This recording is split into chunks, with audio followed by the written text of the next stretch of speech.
कहते हैं ना दोस्तों कि इंसान जब भी अपने चारों तरफ से परेशानी से घिरता है तो उसी परेशानियों से निजात पाने के लिए वह जल्दबाजी में गलत फैसला ले लेता है, लेकिन आगे अब पछतावे के अलावा उसके पास कुछ बचता ही नहीं है, जिसकी वजह से उसका अपना हंसता खेलता परिवार भी पूरी तरह से तबाह हो जाता है।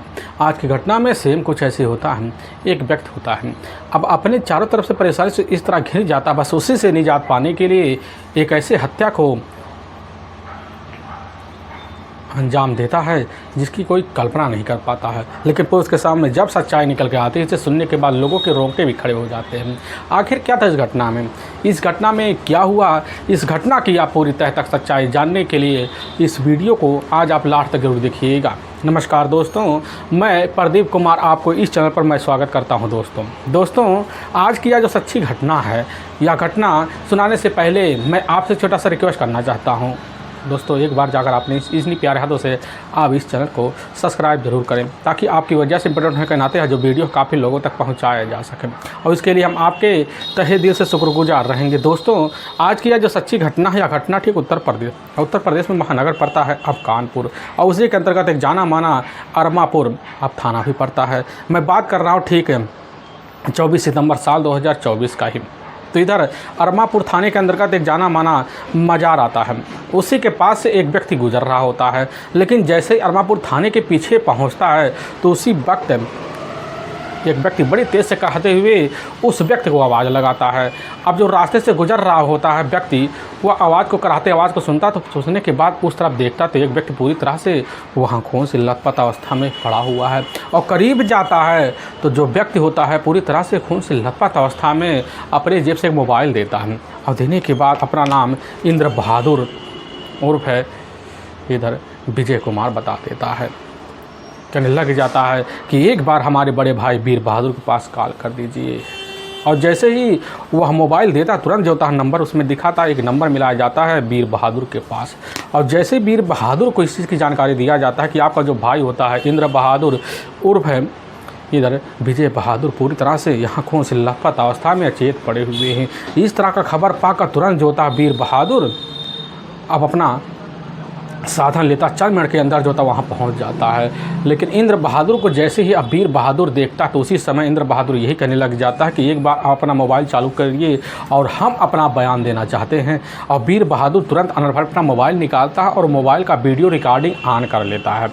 अब इधर इंद्र बहादुर जो पूरी तरह से खून से लथपथ अवस्था में पड़ा होता है, कहने लग जाता है कि आखिर हमारे इस कारनामे का सबसे बड़ा मकसद पूनम झा और उसका अपना पति विनोद झा और उसका अपना भतीजा ही सत्यम अनुपम है। उन्होंने हमारे इस तरह की हालत बनाई है और इस सब की जिम्मेदार वही सब है। लेकिन तब तक यह बात कहते हैं इंद्र बहादुर उर्फ है इधर विजय बहादुर वहाँ बेहोशी की अवस्था में आ जाता है। तो उसी वक्त वीर बहादुर जो होता है लेकर अपने नज़दीकी अस्पताल पहुँचता है, लेकिन डॉक्टर जैसे इंद्र बहादुर उर्फ है अब विजय बहादुर को देखते हैं, पता चलता है उसकी तो घटनास्थल पर ही रास्ते में मौत हो चुकी होती है। अब उसी वक्त डॉक्टर के द्वारा इसकी जो खबर होता है अब अरमापुर पुलिस थाने में दे दिया जाता है। वहाँ के थाना प्रभारी इधर गुप्ता जी जैसे खबर पाते हैं तो अपने दल बल टीम को लेते हैं, और चंद मिनट के अंदर अस्पताल जब पहुँचने के बाद सामने वीर बहादुर होता है। कहने लग जाता कि साहब यह हमारा अपना छोटा भाई इंद्र बहादुर उर्फ विजय बहादुर है, जो बजरंग दल का ही एक जाना माना बहुचर्चित नेता है।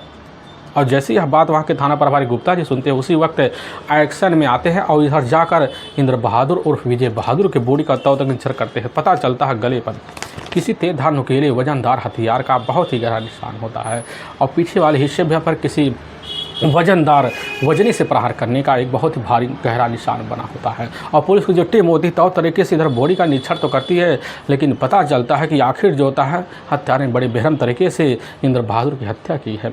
लेकिन सामने खड़ा वीर बहादुर के सामने वही अपना वीडियो रिकॉर्डिंग निकाल के दिखा देता है, और बिना किसी हिलावाली के थाना प्रभारी गुप्ता जो होते उसी वक्त बॉडी का वहीं पंचनामा भरते हैं और उठाकर अपने ही नज़दीकी अब जो सरकारी अस्पताल होता है उसी में मोर्चरी रखवा देते हैं। लेकिन तब तक उसी वक्त इसकी जो खबर होता है अब बजरंग दल के जितने भी सहकर्मी होते हैं अब उनको खबर लग जाता है। पहुंचने के बाद वहां थोड़ी बहुत आक्रोश बनाते हैं, लेकिन थाना प्रभारी जो होते हैं उस आक्रोश को शांत करवाने के लिए वहां लोगों को सत्वाना भी देते हैं।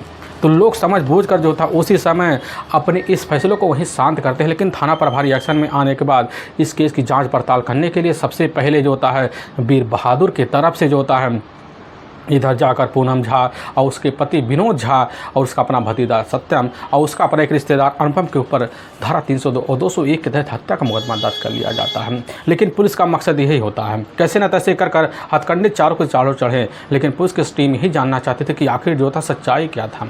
लेकिन पुलिस की जो टीम होती है वहाँ काफ़ी लोगों से पूछताछ भी कर लेती है, उनके द्वारा कुछ सच्चाई चौंकाने वाली तो आती है। इसलिए पुलिस की टीम सबसे पहले अब पूनम झा के मोबाइल नंबर को लेती है और लेने को उसके मोबाइल नंबर का पूरा CDR डिटेल निकाल लेती है।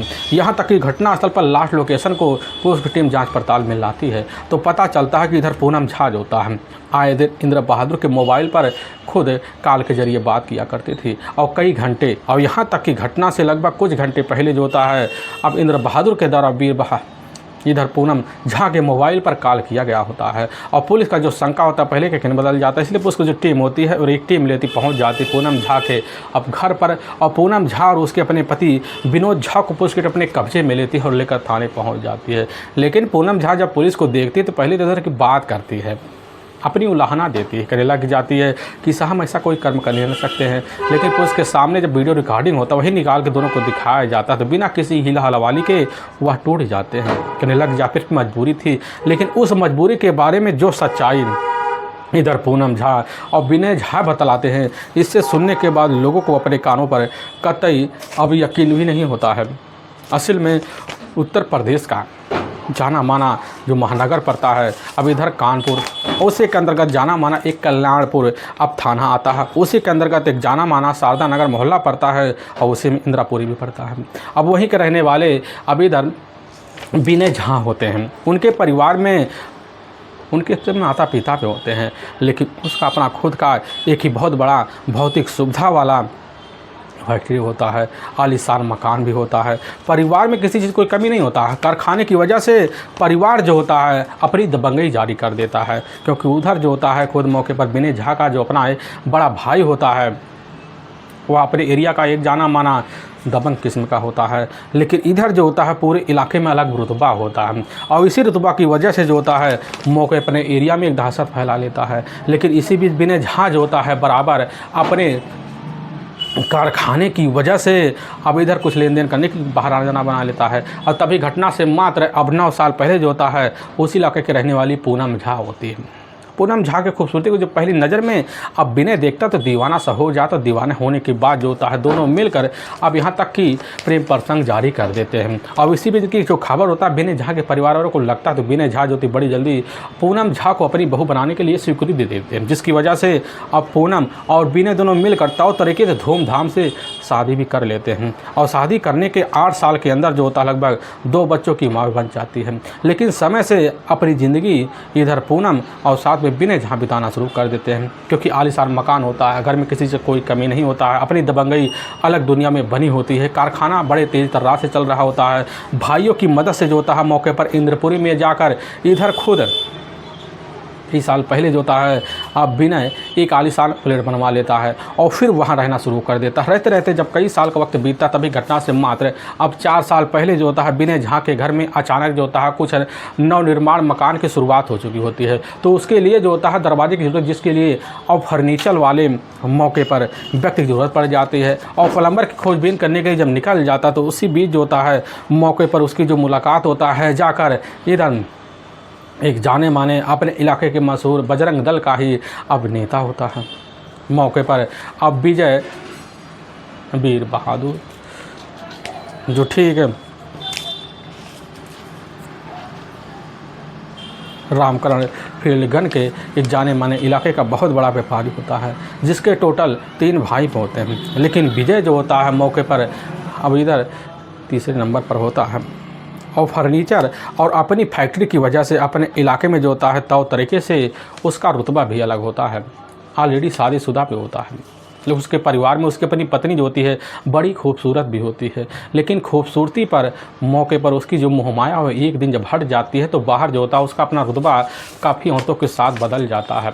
लेकिन इसी बीच घटना से 4 साल पहले फर्नीचर की अब जो होता देख रेख के लिए इधर पहुँच जाता है सीधा का सीधा अब इधर विनय के घर और वहाँ फर्नीचर का काम जारी भी कर देता है। और जब करने लग जाता है, क्योंकि सुबह का जब टाइम होता है, सुबह के टाइम में इधर पूनम के अपने जो बच्चे होते हैं मौके पर स्कूल चला जाया करते थे, और जो पति होता है वह विजय, वह भी मौके पर अपने काम के लिए बाहर कारखाने में निकल जाया करता था। घर पर पूरा सुनसान का माहौल हो जाया करता था। लेकिन इसी बीच पूनम का जो मन होता है अचानक ऐसा उलझन मारता है कि वह समझ जाते कि आखिर जो होता है अब इधर विजय हमारे ऊपर किस तरह की नज़रें फेर कर बैठा हुआ है। क्योंकि जब भी घर में इधर विजय पहुंचने के बाद जो होता है महंगे महंगे तोहफे लेकर पहुंचता।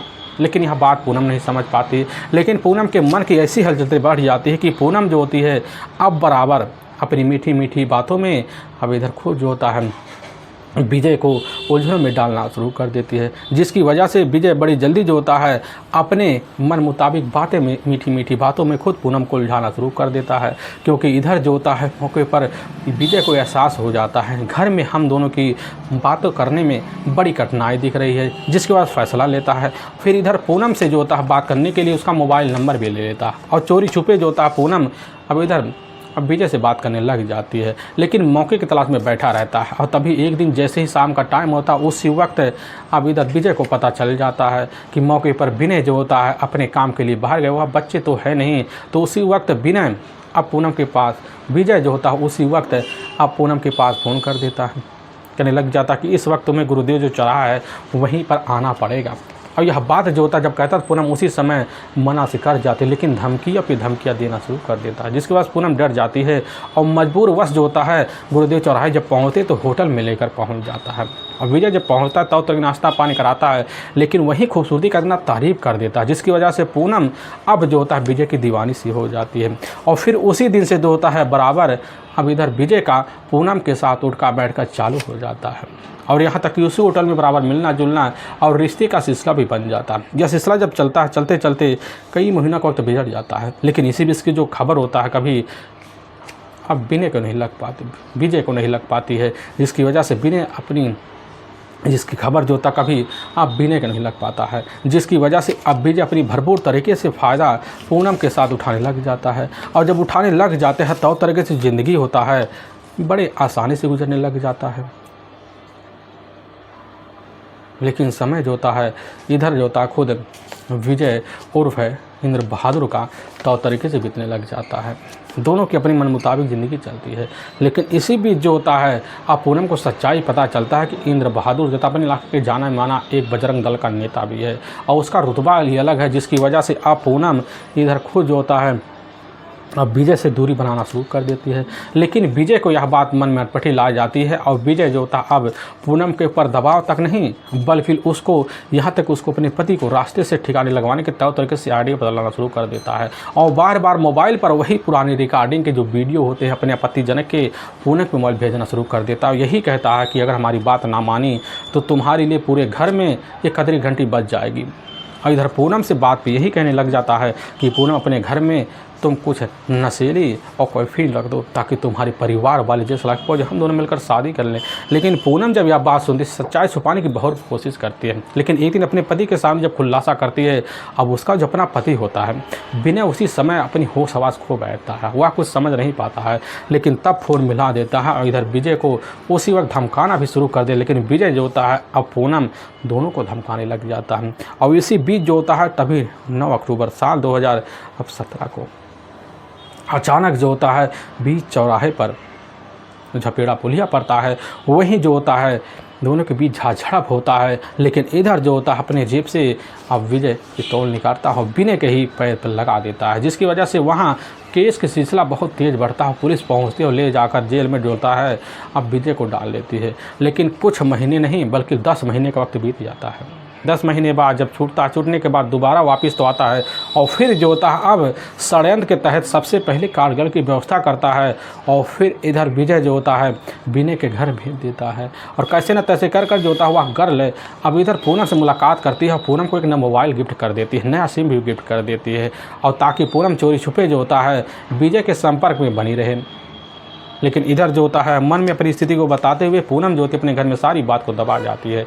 और पूनम जो होता है इधर अब सीधा का सीधा विजय से मोबाइल के संपर्क करना जब शुरू कर देती है, विजय दबाव मारता है कि तुम हमारे साथ नई दुनिया बसाओ, इसके लिए तुम्हारे परिवार को हम निपटा देंगे। यह बात जब सुनती है पूनम उसी समय हताश और परेशान भी हो जाती है। अब जो होता है वह फैसला लेती है हम कभी भी जो होता है अब विजय की बात नहीं मानेंगे। इसी बात को लेकर आए दिन खुन्नस खाना जब शुरू हो जाता है तो इसकी खबर पूनम अपने पति विनय को दे देती है। और विनय जो होता है उसी वक्त अपनी पत्नी की सारी परेशानी को जब सुनता है तो अपनी पत्नी की बातों को सुनकर अपनी पत्नी का साथ देने के लिए तैयार भी हो जाता है। और तभी इधर जो होता है अपनी पत्नी को इस मुसीबत से छुटकारा दिलाने के लिए उसी वक्त विनय जो होता है बड़ी खतरनाक फैसला ले लेता है। उसी वक्त इसकी जो खबर होता है और विनय अपने ही अब बड़े भाई इधर जाकर मौके पर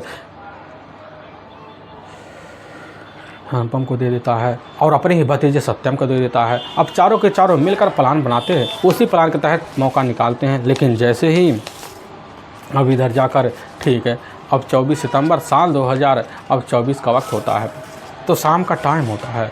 अब शाम के टाइम में जो होता है अब जैसे ही वही 7:30 बज जाता है तो इधर खुद जो होता है पूनम फ़ोन कर देती है और इधर विजय के पास करने लग जाती है कि मौका अच्छा है तो तुम इसी वक्त जो होता है कैसे ना तैसे कर जो अरमापुर थाना है वहीं पीछे आओ, वहीं हम खड़े हुए हैं और गाड़ी में आओ और हम जो होता है तुम्हारे हाथों से कुछ कैफीन और विषैला पदार्थ लेंगे और ले जाएंगे, घर में खिला देंगे और फिर घर में रख देंगे। फिर पुलिस आएगी, फिर पूरे परिवार को ले जाएगी, हम दोनों मिलकर शादी कर लेंगे।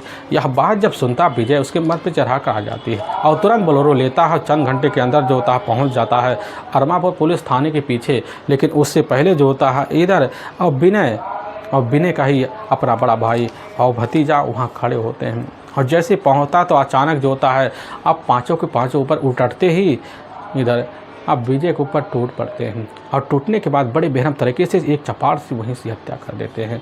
फिर बॉडी को ठिकाने लगा कर वहाँ से अब इधर पाँचों के पाँचों फरार भी हो जाते हैं। लेकिन वाकई में दोस्तों पुलिस के सामने जब यह सच्चाई जाकर खुद जो होता है पूनम रखती सुनने के बाद पुलिस का जो कलेजा होता है थर्रास आ जाता है। पुलिस भी कहने लग जाती कि आखिर तुम्हारे पास बहुत से रास्ते थे, पुलिस के सामने अगर वही सच्चाई रखती तो हो सकता आज या दिन ना देखना पड़ता। लेकिन पुलिस के इधर पूनम के पास कोई पछताने के अलावा कोई अब रास्ता बचता ही नहीं है। पुलिस की जो टीम होती है पूनम और इधर विनय झा को अपने कस्टडी में लेती है और लेने के बाद जो होता ले जाती है वहाँ के कोर्ट पेश कर देती है और ले जाकर वहाँ के जेल में डाल देती है। दूसरी तरफ जो होता है अब इधर विनय के जो अपने करीबी दोस्त होते हैं जो गाज़ियाबाद के रहने होते हैं, पुलिस की जो टीम होती है वहाँ पहुँचती है। काफ़ी दिनों बाद दोनों को लेकर थाने पहुँचती है और सत्यम के सही जो होता ले जाकर पाँचों को वहाँ के जेल में डाल दिया जाता है हमेशा के लिए। दोस्तों हमें इस घटना का सुनाने का जो उद्देश्य है किसी के दिल को ठेस पहुँचाना नहीं है, बल्कि आपको यह बताना कि आप जहाँ भी रहें आप सावधान और सतर्क जरूर रहें। दोस्तों फिर मुलाकात होगी, तब तक के लिए जय हिंद और जय भारत।